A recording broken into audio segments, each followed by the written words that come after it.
Meyit namazı nədir? Nə üçün və necə qılınır? Müsəlman meyitə namaz qılmaq uşaq olsa belə vacibdir. Uşağın 6 yaşı tamam olmalı, valideynlərindən ikisi ya biri müsəlman olmalıdır.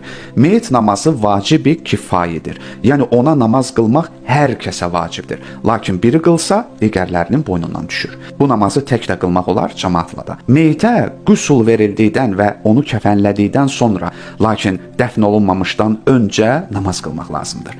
Meyitə namaz qılmaq üçün adi namazlarda olduğu kimi təharətli, yəni dəstəmazlı, qüsullu yaxud təyəmmümlü olmaq və ya paltarın və bədənin pak olması vacib deyil. Lakin yaxşı olar ki, hər şey qaydasında olsun. Yaxşı, bəs meyit namazı ümumiyyətlə namazdır mı? İmam Rəzadan nəql olunub ki, meyit namazı namaz deyil, sadəcə təkbirdir. Çünki içində rüku və səcdə olan namaz sayılır. Meyitə namaz qılmaq üçün cənazə gərək üzü qibləyə olsun. Yəni meyitin başı qibləyə duran kəsin sağına, ayağı isə soluna düşsün. Namaz qılan üzü qibləyə durmalıdır. Meyitlə arasında fasilə və məsafə olmamalıdır. Namazı ayaqüstü qılmalıdır. Namaz niyyət etməklə başlayır. Məsələn, hazır olan bu meyitə namaz qılıram, qürbətən ilallah. Qürbətən ilallah, yəni Allaha yaxın olmaq üçün. Sonra 5 təkbir deyilir. 4 təkbirin hər birindən sonra xüsusi dua oxunur və 5-ci təkbirlə namaz sona çatır. Gəlin sizə meyit namazı qılmağın əsas variantını göstərim. Əvvəlcə niyyət, sonra təkbir, Allahu Ekber. Sonra 2 şəhadət. Yəni deyirik, əşhədu ən la ilahə illallah və ənə Muhammeden Rasulullah.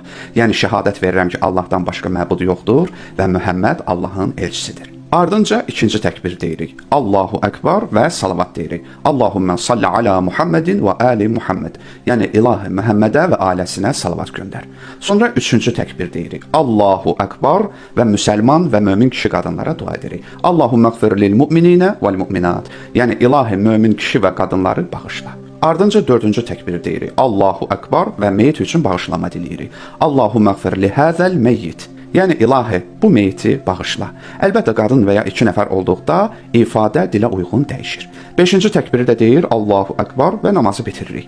Əlbəttə bugün gördüyünüz meyit namazları daha geniş variantda, yəni duaları geniş şəkildə oxunaraq qılınır.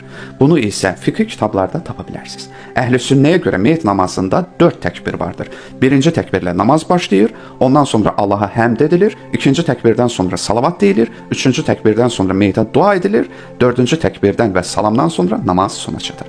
Əlbəttə bu namaz barədə əhl-i sünnə arasında xırda fikir ayrılığı da vardır. Meyit namazı qılmağa görə pul almaq olarmı? Vacib ehtiyatı əsasən xeyr. Yəni pul verməsəniz mən namaz qılmaram düşüncəsi yanlışdır. Çünki namaz vacibdir, qılınmalıdır. Lakin müəyyən müqəddimələrə görə pul verməyin eybi yoxdur. Məsələn, uzun yol gəlibsə, yaxud vaxt sərf edibsə və s.